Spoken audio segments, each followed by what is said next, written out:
না বিক্রম, আমার সেটা মনে হয় না। আমার মনে হচ্ছে রায়কে কেউ আটকে রেখেছে, আর সেটা যে করেছে সে আমাদের নিজেরই কেউ। সেটা আমরা সবাই খুব ভালোভাবেই আন্দাজ করতে পারছি। যাকে শোনো, তুমি আজকে যাওয়ার সময় একটা ট্যাক্সি নিয়ে নিও। এরকম অন্যমনস্কভাবে ট্রামে বাসে যাতায়াত করাটা ঠিক হবে না। কতদিন আর ট্যাক্সিতে যাব মিষ্টি?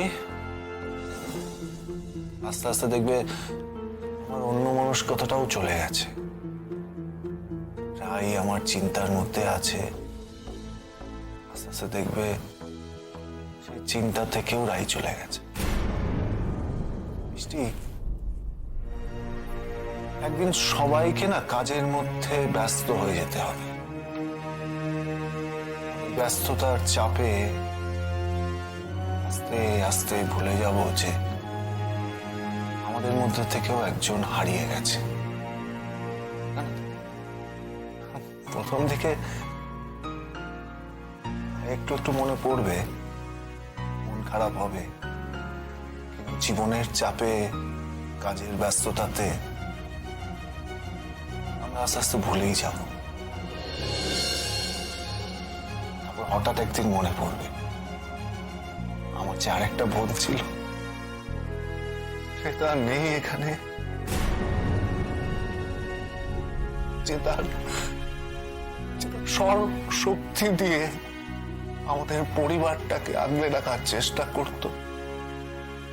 তাকেও ভুলে যাবো দেখবে।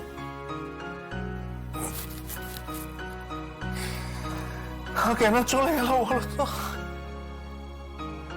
কেন চলে গেল আমাদের ছেড়ে? বিক্রম, বিক্রম তুমি এভাবে ভেঙে পড়ো না বিক্রম। আমরা রায়কে ঠিক খুঁজে পাবো, আমরা পাবোই। তুমি এত জোর দিয়ে কি করে বলছো? হ্যাঁ,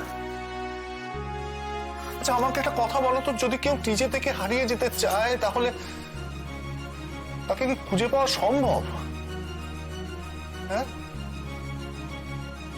আমার তো মনে হয় নিজের ইচ্ছে কোথাও চলে গেছে। ভাবো, যখন যখন আমার চাকরি চলে গেল তখন ও সংসারটাকে শক্ত হাতে ধরলো। বাবা চলে গেল, বিয়ের পিঁড়ি থেকে নেবে ও সংসারটাকে আবার আঁকড়ে ধরলো, যাতে কারোর কোনো কষ্ট না হয়। আমাকে